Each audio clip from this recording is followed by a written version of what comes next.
This is Whangarei, gateway to New Zealand's scenic north. With stunning beaches and coves, it's a playground in summer.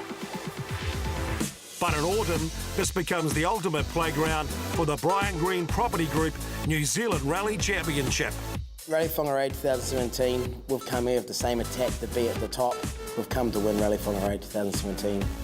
It's round 2 of 6 and there's plenty of points available. Yeah, the focus this weekend is definitely getting to the finish. And experience really counts on these roads. I'm going out to win, but I'll be happy with the top 3 finish. And another new car joins the AP4 ranks.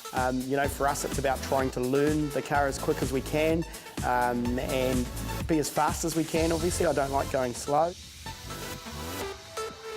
New cars, old cars, great roads, but trying conditions. This is the International Rally of Whangarei.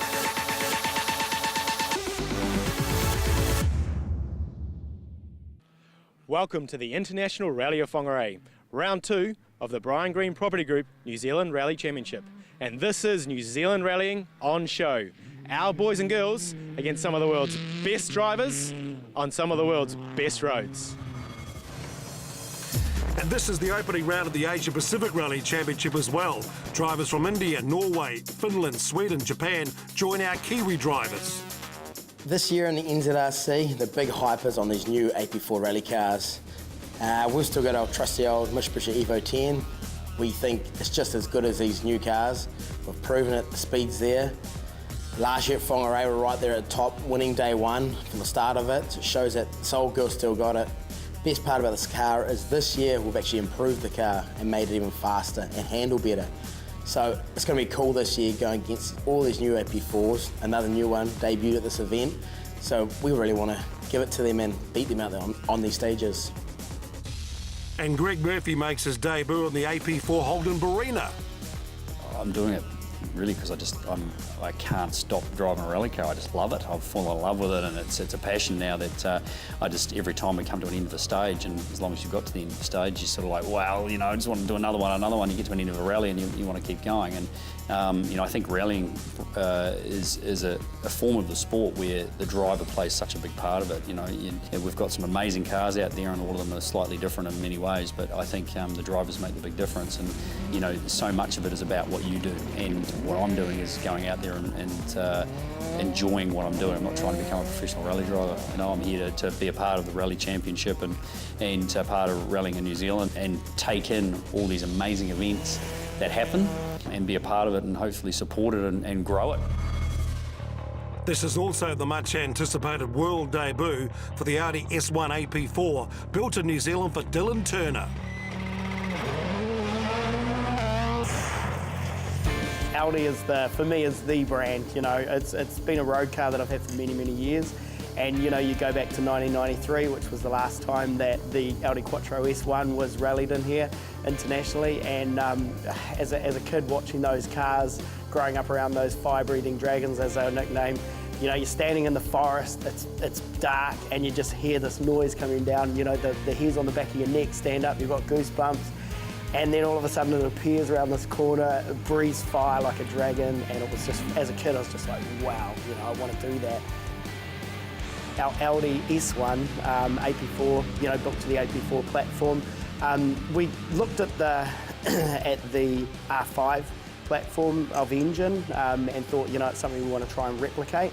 So we used an Audi block, an Audi head, and pretty much the A1 frame, obviously, is our chassis.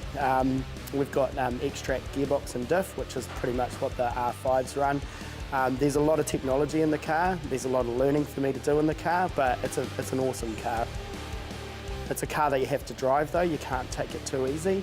But once you get into the swing of it, it's just amazing to drive. It sounds the real deal. And yeah, hopefully we can, you know, get some excitement out of it and get some fans cheering. Round 1 Rally Otago saw David Holder take maximum points in his first rally for Hyundai New Zealand and Pattern Rally Sport. So Holder leads on 41 points from Hawkswood on 33, then Featherston and Gardner just a point apart in 3rd and 4th.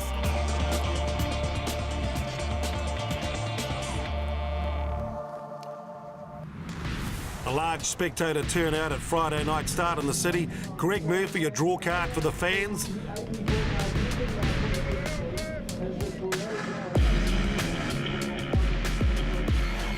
But on track for the first two Superstage, it was APRC Skoda defending champion Gurav Gill who was fastest, with his new teammate OC Vaby just 2.5 seconds behind. Sloane Cox, true to form, leading the NZRC and just 0.2 behind Vaby. Ben Hunt seemed to have put his problems at Otago behind him, 4th place.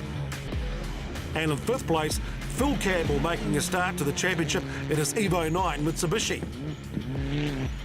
Graham Featherston rounding out the top 5 with the Kiwi separated by a little over 5 seconds.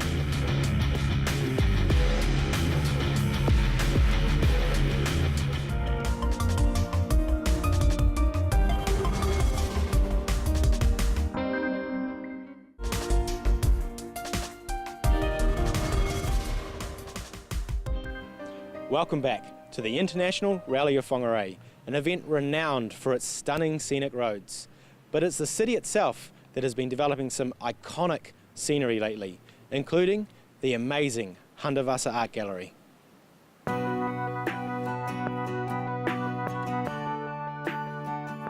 We're on the cusp of developing the Hundertwasser Art Centre with Whangarei Art Gallery. Behind us here is Te Kakano, and Te Kakano is the first step in this process.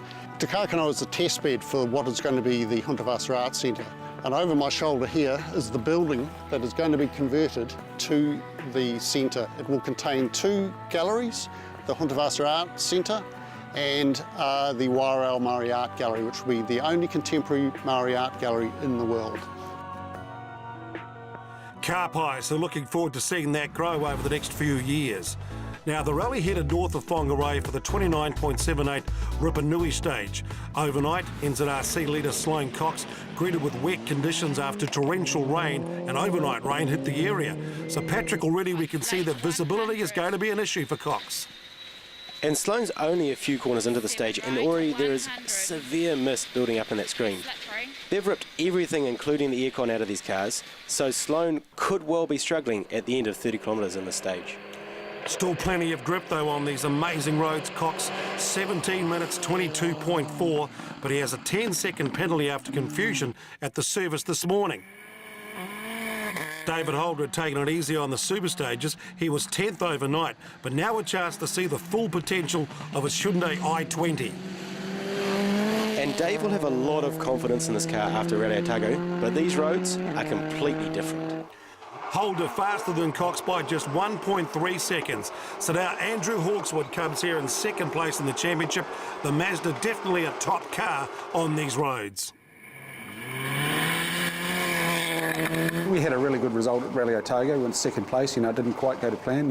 At first would have, bagging some more points would have been better. Apart from the road penalties we got, I was pretty happy with the way we were driving. We're here this weekend we're here to win, but we have to be mindful of the big prize, which is the championship at the end of the year. So we've just got to keep bagging points and keep an eye on the prize, really. Last year, Matt Summerfield broke down in the super stage, so being here on the stage on Saturday morning is a real confidence boost. And Matt would have been holding his breath all last night until he got round that corner. But now he's through it, he'll be one to watch in this car as he's a super fast driver. And a good time too, just 0.6 down on Cox. Darren Galbraith had replaced his engine between rounds after it was damaged during the final stages at Otago. He was another 1.3 seconds slower than Summerfield, but the 5th place Kiwi.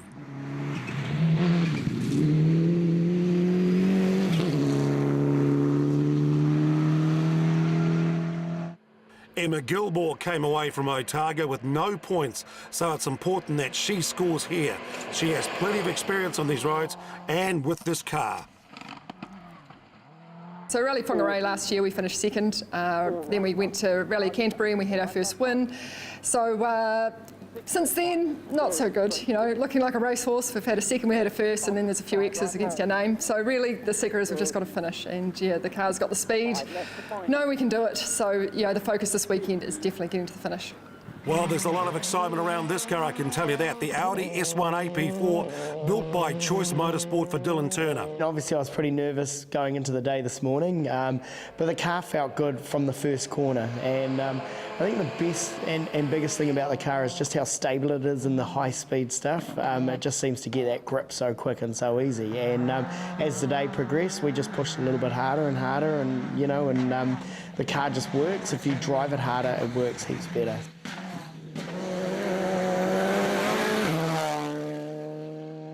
It's a highly developed Mitsubishi that Graham Featherstone campaigns, but like Matt Summerfield, Graham is fighting against new technology. Impressive results then that he came 8th here.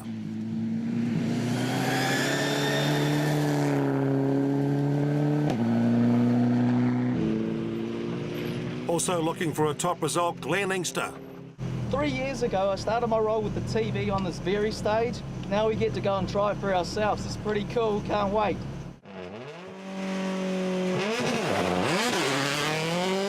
Well, whether it's reporting, presenting or driving, Glenn brings 100% to the sport. But, like Emma Gilmore, he really needs points from this rally, and certainly, this Skoda is the real deal. Another driver to watch is former Bathurst winner Greg Murphy, taking a break from reporting duties pit side of the V8 Supercars to be part of the new 2-car Holden Barina team. Go Murph! It's a bit hard to see where he's going though. It's not uncommon for new cars to have little problems, but in this case with the Demister not up to spec, it's more than just a little problem for Murph. And after engine issues cut short his Rally Otago on day one, Clinton Cunningham back home on home turf here in the north, getting more miles under his belt in the Ford Focus. There's everybody, get that rhythm nice and smooth. Take a breath. Okay, it's 450 to a flat 6 left plus 200. And that's a familiar voice to me. Crunch has co-driven for me in the past and many other drivers, and he's using his experience to help guide Clint through these tricky stages. But unfortunately they would retire on the next stage with technical issues. Stage 4 Omaha, just 14 kilometres, and the rain was beginning to fall heavily as the cars entered the stage. Sloan Cox would successfully appeal his 10-second penalty, but for now he was focusing on getting through these conditions in the fastest possible time. It's weather for ducks out there right now, but through the muck there is still surprising grip on these stages, and these cars are still going fast. 6 left in 20, 5 right 30, pressed into 6 right opens, 30, 6 right to last. David Holder faster than Cox in this stage, putting him 2 seconds behind Cox if the 10-second penalty was removed. But David won't know for sure if that penalty will stick. He needs to build a gap to have a comfortable lead. But looking at these roads, slippery clay on the inside of each corner, all David's probably thinking about is getting this car to the finish.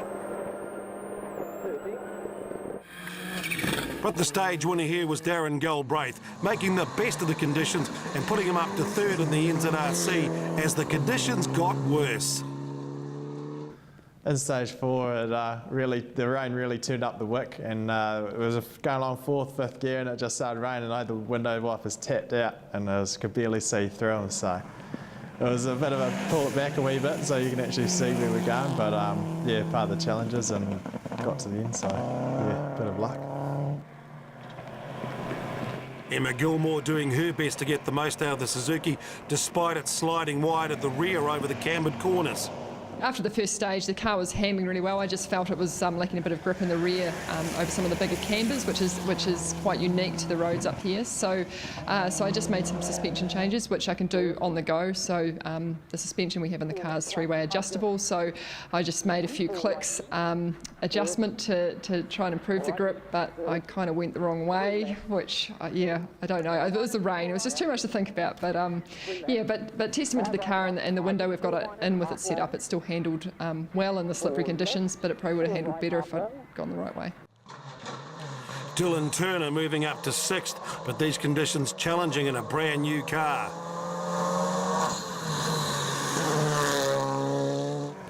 Andrew Hawkswood lost some time, just couldn't clear the torrential water off his screen. You know, stage 3 was good. It was good for us. You know, we weren't too far off the pace, a couple of seconds off David, and you know, I was pretty happy with that. There was a good group of guys there. You know, 6 odd cars within 6 seconds, and that's, you know, that's what the championship's about. And you know, we were in the middle of the pack, and I was pretty happy. But you know, unfortunately, the second stage today, you know, the windscreen fogged up a bit, and you know, we lost a bit of time at the first part of the stage. And you know, it went downhill from there, really. Graham Featherston and Phil Campbell going toe-to-toe on this stage. It was Featherston who has a couple of seconds advantage. But Campbell showing good speed after nearly a 6-month break from driving. Reece Gardner finding these northern roads unfamiliar, not quite able to match his Otago pace, but in these conditions, who could blame him? But Glenn Inkster having to stop and losing over 30 minutes on this stage.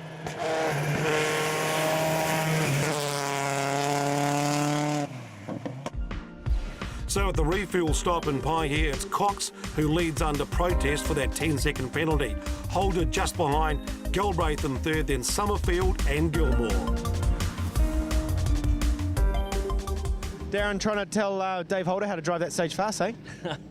Yeah, it's surprising because the first stage felt a lot better than that, and we wasn't that confident with the time through there. It's quite tricky and muddy and tight, which I don't really like normally. So, yeah, it's quite surprised by the time, to be honest. Dave, completely different conditions to Otago, but you're still lapping it up. Yeah, it's pretty challenging out there. Looking for your braking point, you're sort of a wee bit nervous, but no, it's good, and the car's working really well in the wet, which is great. Matt, you're enjoying it out there? Yeah, no, it's been good this morning. The driving, there's been a few bits of gold and some of it's been a bit trash, but we'll keep working on it. Sloan, 10-second penalty coming out of the first service. Yeah, we saw that we didn't get directed by the marshals. We didn't know where timeout control was, so then we turned back around. We had another marshal trying to block us from going back, so it ended up being a bit of a disaster. But obviously, without all that, you'd be leading the event right now. Oh yeah, having a good time, Jess. Well, it's good that my time is still up there. Weather a bit challenging, but it's the same for everyone. Yeah, the conditions are all right. You know, it's wet, and isn't that what rallying is sort of supposed to be? So that's not a problem. It's just we can't see.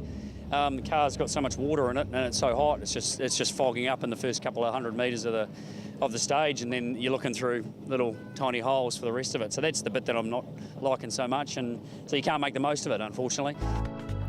Another 2 stages before service, and the first is Tapuhi, 17.2 kilometres. A popular spectator junction on this stage, and with the rain easing, David Holder making his move and taking the lead over Sloane Cox. Cox pushing hard though in the big Evo 10, just not as fast through the tight, twisty middle part of the stage. He would drop 10 seconds behind Holder.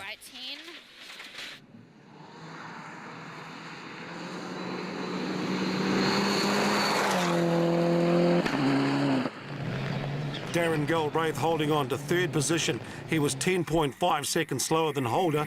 Once again, the AP4 Hyundai having an advantage in the twisty section.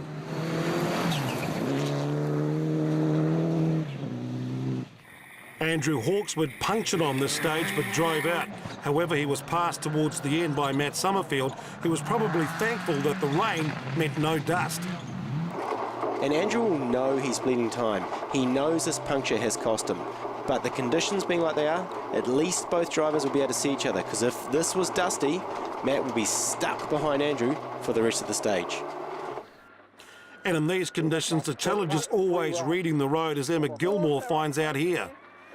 And when you look at this road, you may see the mud, see the water, but when rally drivers look at this, they look at braking points, they look at thin tyre tracks and narrow margins of error. These are challenging conditions.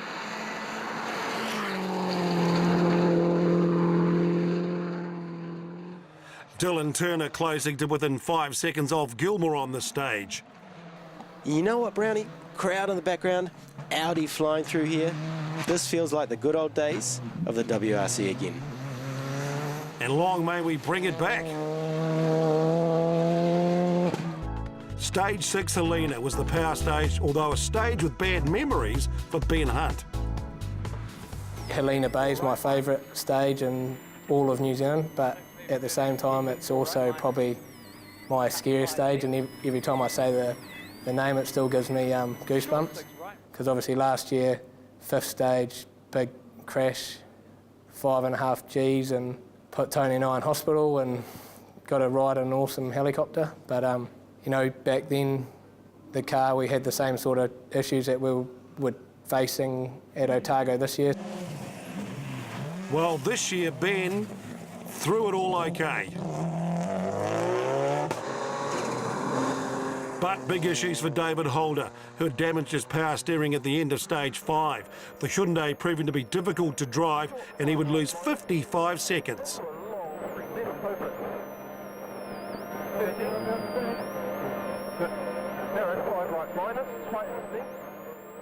Yeah, so when you lose power steering in these cars, it's not like just having a car with no power steering. It's basically like turning the key off on your car with power steering and trying to drive. So everything's fighting against you, and basically I just had to try and drive the car straight down the road and not get it sideways, which is really hard for a rally driver. As soon as it gets sideways, the whole car would snap and smack your arm on the door, or yeah, it was just a really tough job. We got to the end of the stage, and it's not often you say to your co-driver, I'm really happy we didn't get past in there. So that was quite a cool feeling, that we only lost a minute and did our best. And I think I need to do a bit more workout at the gym. Matt Summerfield did attack the stage though and drove exceptionally well to take the power stage win.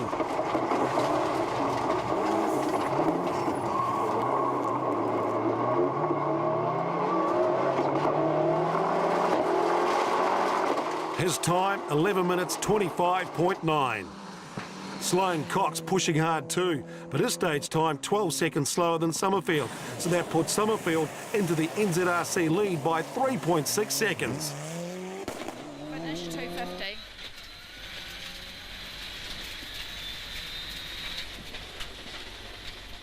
Graham Featherston took the second place power stage points.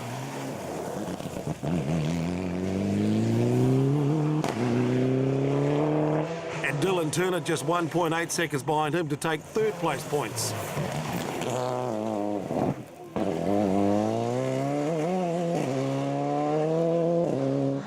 Galbraith fourth fastest and holding on to his third position. So after 6 stages, Matt Summerfield with a 3.6 second lead over Sloane Cox and then Galbraith. Turner moves past Gilmore to 4th, while David Holder drops to 6th. Matt, you got the winning feeling? Yeah, it's definitely been a good morning for us. Helped out by a few other dramas, but yeah, it's definitely been cool for us. Been pushing on pretty hard, and it's awesome to see me and Darren up the front, both from Christchurch, are both doing it low budgets in the older cars. So yeah, pretty happy with that. Darren, you're showing lots of pace last year in Cat 5, but now up to Cat 1, sitting second overall. Yeah, more than happy with where we are. Very surprised to be where we are, given that the roads don't really suit my driving style, these tight stuff. So we're actually looking forward to tomorrow to the faster stuff. So, but yeah, I'd say surprised with our times. Andrew, disaster in stage 5. Yeah, no, we picked up a puncher in there. He actually smashed the wheel, so it's cost us dearly. Took a while to figure out what was wrong with it, and then it's too late to change it. We had to just drive it out. Sloane, couple of dramas coming into stage 6. Yeah, on the way to stage 6 in touring, managed to pop the drive bat off. It was a bit frustrating, but luckily we carry a spare one because it happened before. But it was pretty tight on the touring after that. We made it to the time control with on our minute actually, and then 15 seconds ago I was still putting my gloves on. So it was a bit of a rush moment, but we got through nicely and we're here now. Yeah, you're second fastest in stage 5. Yeah, it's not too bad. I mean, I wasn't really expecting to be that quick, but, some others might have had problems and stuff. So, we're not worrying too much about the times at the moment. It's just learning the car, and hopefully we get to the end and we have a good result, get the car to the finish. She's an Audi. We want her on the finish line.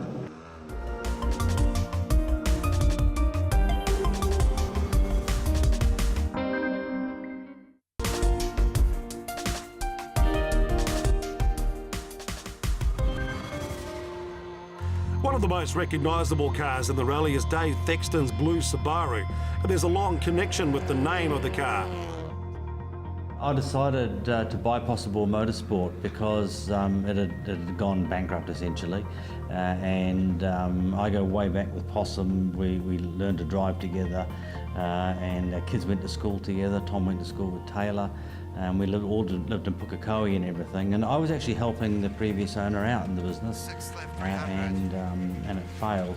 and I thought, I can't let this business go out of business. It's just been around for too long. Possum was a legacy, and somebody had to do something about it. So my wife and I bought it. That was the only reasoning behind it, and it still survives and it's doing really well today.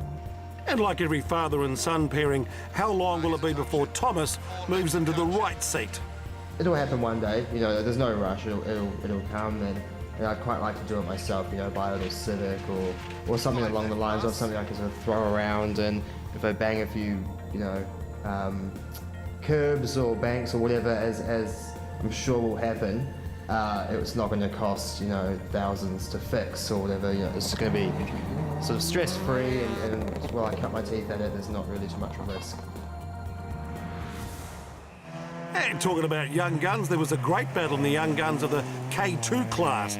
Dylan Thompson had led after special stage 3, but a puncture on stage 5 saw him lose 2.5 minutes. We're going to lose well over a minute. Do you want to just drive out then? I can't. I'm losing over a minute now. Quick. Put hazard on. Another family pairing, Robbie Stoke and his sister Amy, had led on stage 2, but now back in second.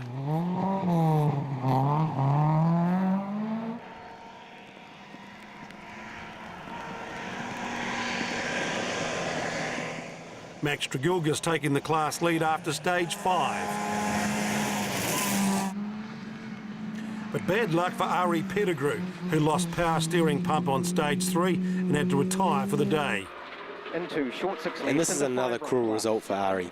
He's shown so much speed here in Otago, but he just can't get it to the finish line. Repeat, turn 2 left, into 3 right plus line.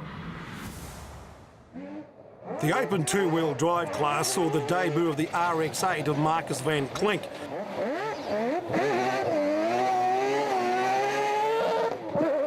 Good flame too. But it was another screaming Mimi, the escort of Anthony Jones, who held the class lead over the morning. Brent Taylor struck problems though with a broken drive shaft and limped out with one-wheel drive.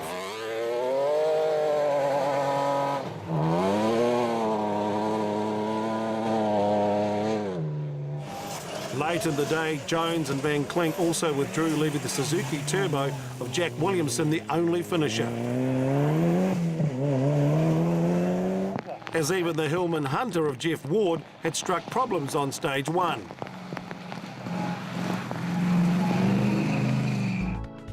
The morning stages were now repeated, and while the rain had eased, the road conditions had actually got worse for the leading drivers. Sloane Cox laid down a challenge to Matt Summerfield, put in a time of 17 minutes 09.3, 20 seconds faster than the stage in the morning. And it's amazing how fast you can go when you can see the road. The navigator may be calling pace notes, but some drivers need to see it to believe it. Summerfield also faster than the morning stages, but still 8 seconds slower than Cox here, and that dropped him back to second in the NZRC. And it's interesting that it was the older Group N-based cars that have held the advantage today. And with Galbraith third now and another older car.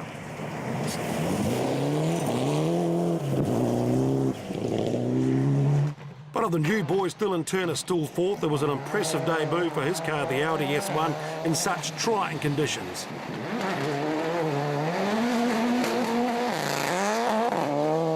And he's trying too. David Holder doing his best to make up that lost minute. He was fastest on the stage, but only by 6.5 seconds, so still a lot to make up.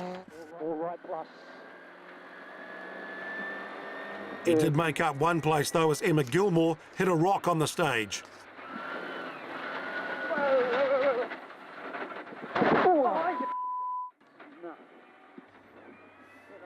She retired for the day with broken suspension.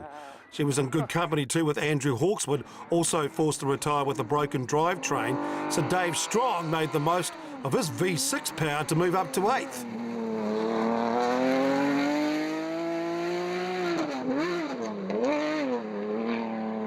Reece Gardner also moving up a place here.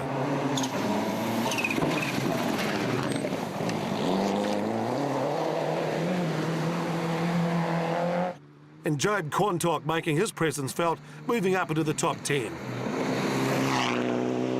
But Ben Hunt's problems continued. This time a turbo issue dropping him over a minute, but doing the right thing and moving over to let Graham Featherston pass. 6 left past junction. Are they active there? Very good.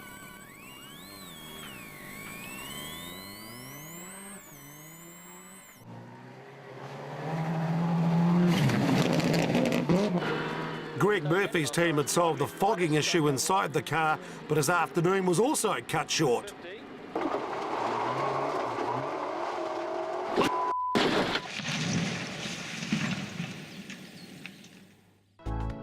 Stage 9 offered no respite, with the road slippery after the morning pass. In the seesaw battle for the lead, Matt Summerfield took control again. His time of 13 minutes 01.4, enough to move him back to the front of the field. But it was an inspired drive by David Holder that saw him fastest on the stage as his team watched on. And that would take him to second in the NZRC, now just 16 seconds behind Summerfield. Darren Galbraith still holding on to third.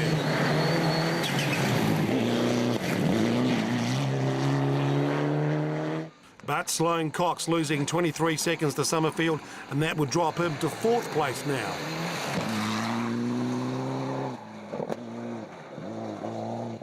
And the week before his 70th birthday, Brian Green now moved up to 10th place in the Mirage.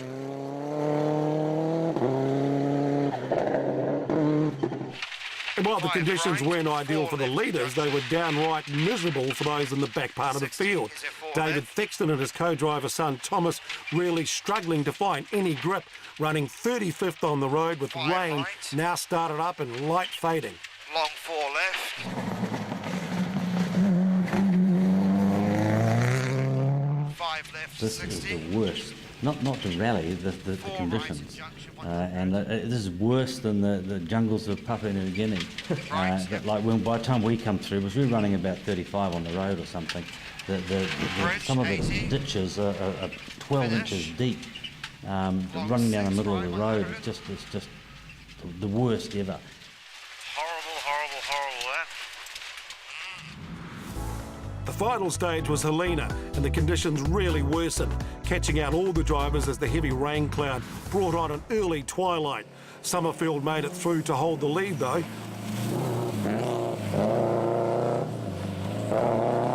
5 left, Titans. But Cox was caught out on the stage for the second year in a row.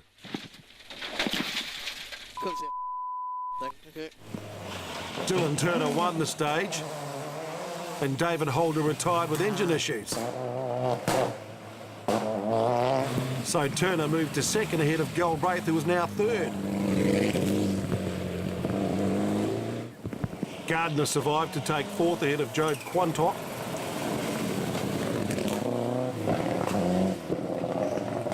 While Graham Featherston cautiously made his way and was rewarded with 6th.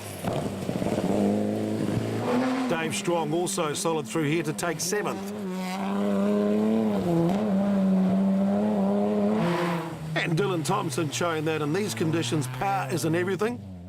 7th on this stage in his Fiesta. So after a tough day, Matt Summerfield takes the day 1 win with the maximum 12 points on offer. But what a difference one stage can make. Turner, Galbraith, Gardner and Quantock now making up the top 5. Matty, how's it been out in the stages here today? Absolutely unreal, eh? The conditions that we're trying to drive in is just the first time for me driving in ruts that basically like train tracks for the car, just holding it on the road. So unfortunately it's done a little bit of damage to the car, but we'll see if the boys can fix it from here. Dylan, how good is it to have an Audi on the podium? It's awesome. I think it's been a long time, hasn't it, since we had an Audi in the NZRC, and it's yeah, we're over the moon. I mean, some others might have had a bit of misfortune. We might have got it a bit lucky, but you know, it's been a good day. It's been a trying day. It's been a hard day, learning day, but you know, really happy to be back on the podium in the NZRC. And you were second, but just lost in the last stage. Yeah, that last stage was very tricky. She was dark and wet and mud and everything. I just backed it off. Well, another day tomorrow, I didn't worth throwing off the road for that. So, yeah, Dylan's managed to get in front of us by 5 or something, but that's fine. Like I say, we didn't expect that anyway, so it's fine. In the Gull Rally Challenge one-day event, Doug Adnett finished third in his BMW Coupe.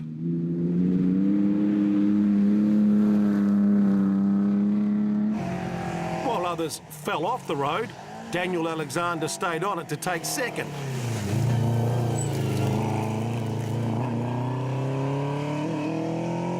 And class rookie Christopher Gracie brought his Honda home in first place and picked up the gold trophy for the best drive of the day.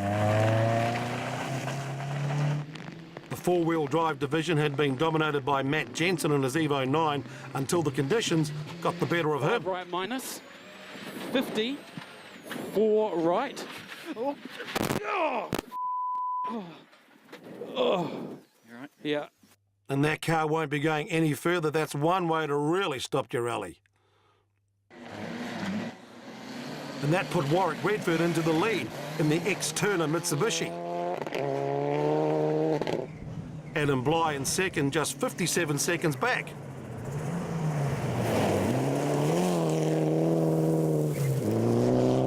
And Matt Adams having a great run to third in his older Mitsubishi Group A car. But Jonathan Shapley takes the points lead in the challenge with another fourth place finish. And the final finisher, Richard Rao in a Mazda 323.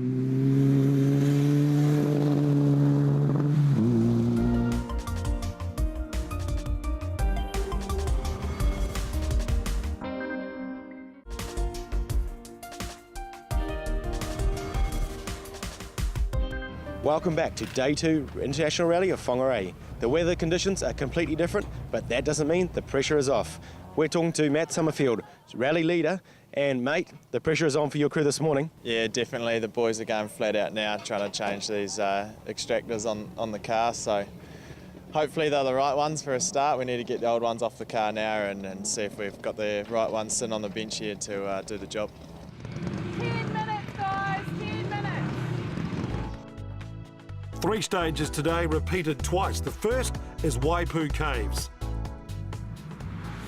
And Dylan Turner's first away, so that means the Summerfields are late out of the service. And for every minute the Summerfields are late out of service, they'll receive a 10-second penalty. And those are going to start adding up, and they'll put them well back at the start of this day. Galbraith next away, so that's more time lost for Matt. Today is a new day for bonus points, but they still compete for overall honours for the weekend and the big points game.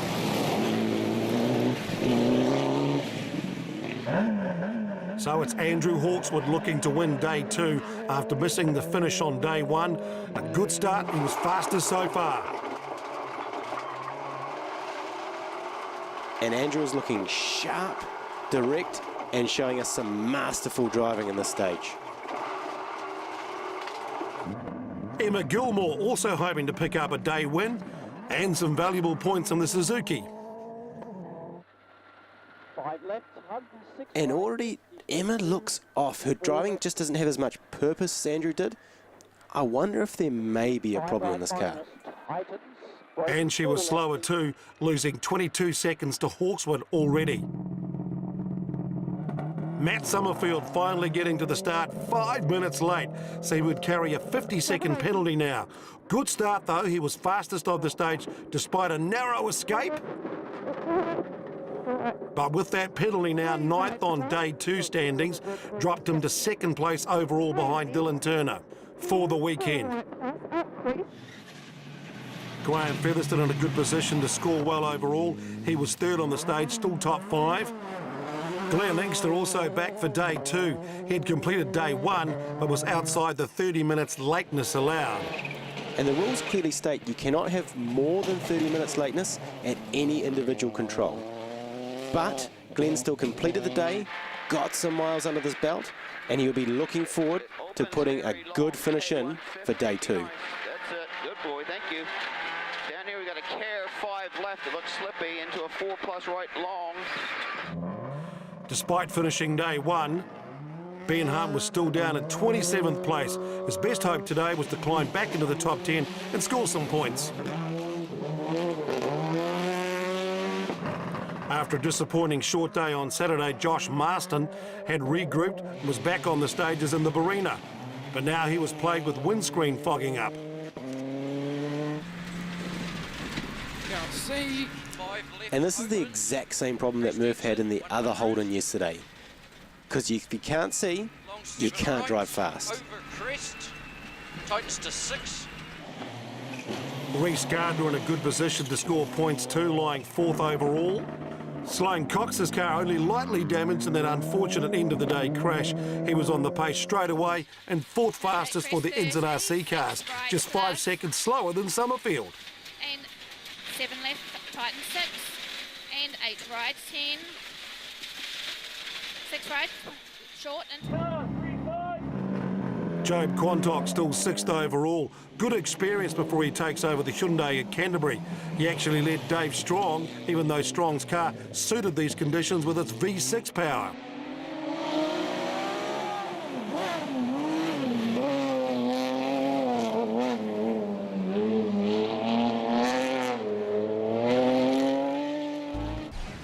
Just 4 classics at this rally. Tony Gosling leading on day 1.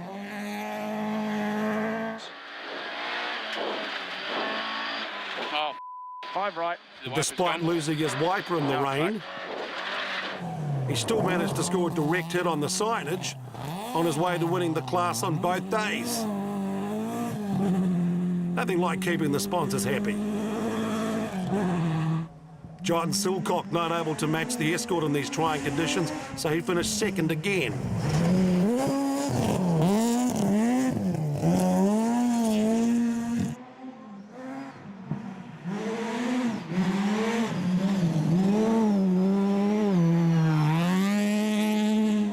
Paul Fraser bringing his escort home in 3rd.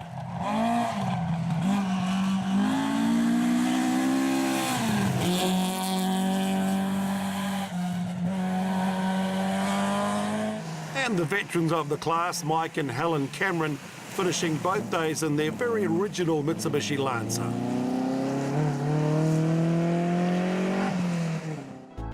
Stage 12 Waio Tora and another 16-kilometre sprint. Dylan Turner throwing everything at the stage as he became more comfortable with the Audi S1 AP4 car.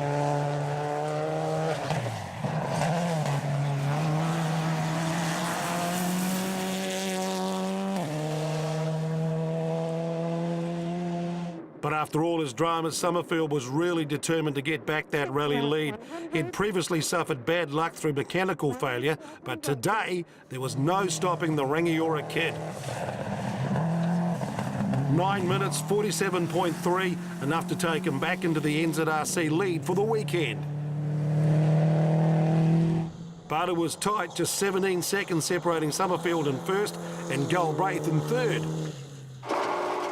Hawkswood had finally found his gloves and was now duking it out with Featherston at the day 2 points. The Mazda ahead by 11 seconds.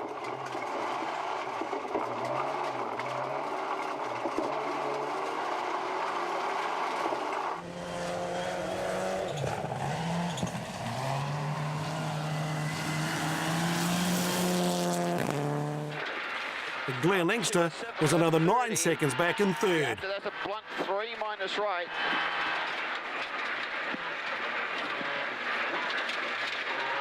We now have a flat 7 plus left 70, very long 8 left, then a very long 8 left, and a long 5 plus right. Opens flat over small 70, long 7 plus right 50. Tangihua, the last stage of the morning, 15.39 kilometres. Matt Summerfield continued to stretch his overall rally lead, now 13 seconds over Dylan Turner.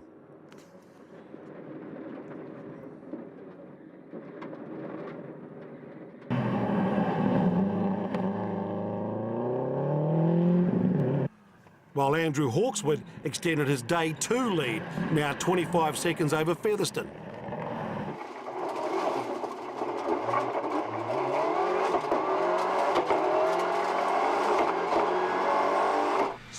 But more disappointment for Josh Marston. Long 5 right. Plus, oh, I've got no power steering. Hey? I've got no power steering. Oh. 80. Oh. Crest 7. Crest 7 And with left. nothing to gain but a gym workout, he would retire on this stage.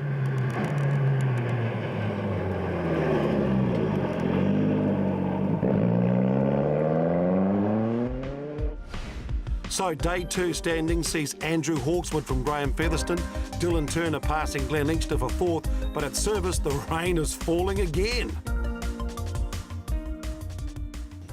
Matt managed to get it out of service this morning? Yeah, we had a bit of a penalty. The boys did an awesome job though to get the car out, so we're just we set about trying to claw the gap back to Dylan and pushing the limits pretty hard to do it, so we're back in front, which we're really happy with. So just 3 stages to run. Despite the rain, these former WRC roads hold up very well.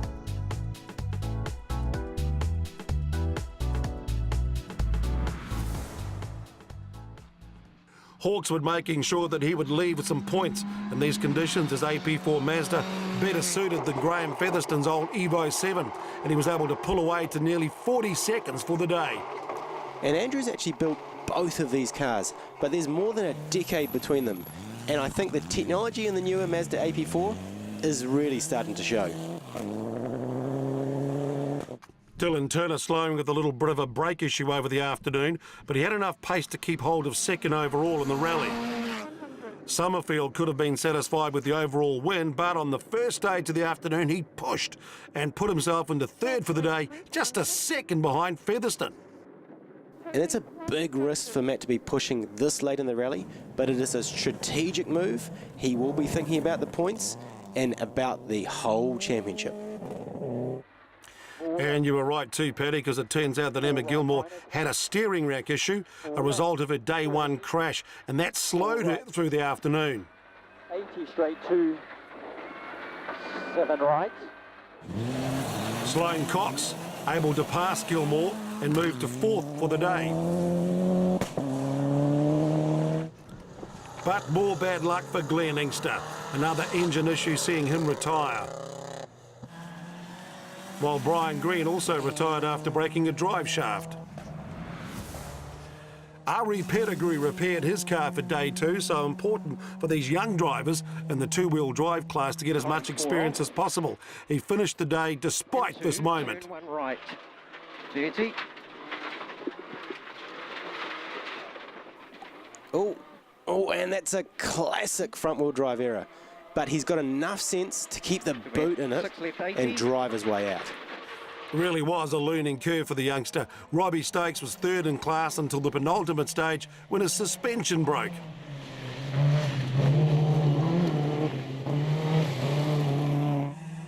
The final battle for the day, though, was close. Tregilgas held the lead early on Sunday.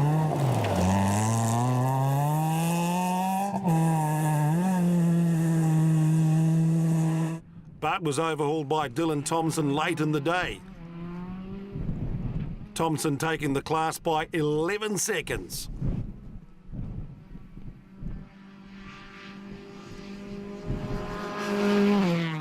And Jack Williamson, the final and only finisher in the open 2-wheel drive class, to take the lead in that class.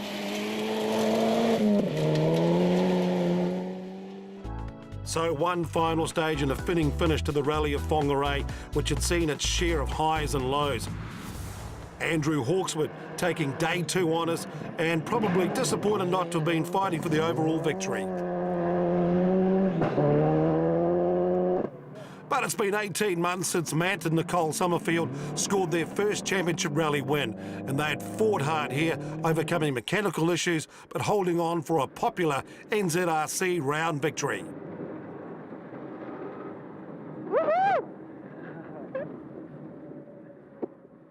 Matt, tell me, how good does this feel, mate? It's unreal, it's just such a credit to the boys, for sticking through a hard campaign so far already, and everyone's just done a mega job. I don't even know what to say, And a fantastic debut too for Dylan Turner, who threw everything in his new car and comes away with the confidence that his team can challenge for the championship.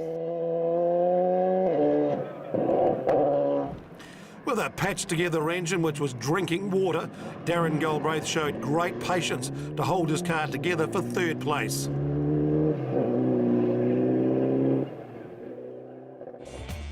Results then for day 2 of Rally Whangarei. Hawkswood, Featherston, Summerfield, Cox and Turner take the bonus points. Emma Gilmore just missing out. And in the International Rally of Whangarei, it was the APRC Scooters of Gill and Baby who topped the times. But Matt Summerfield wins his second NZRC rally round over a minute over the Audi of Dylan Turner.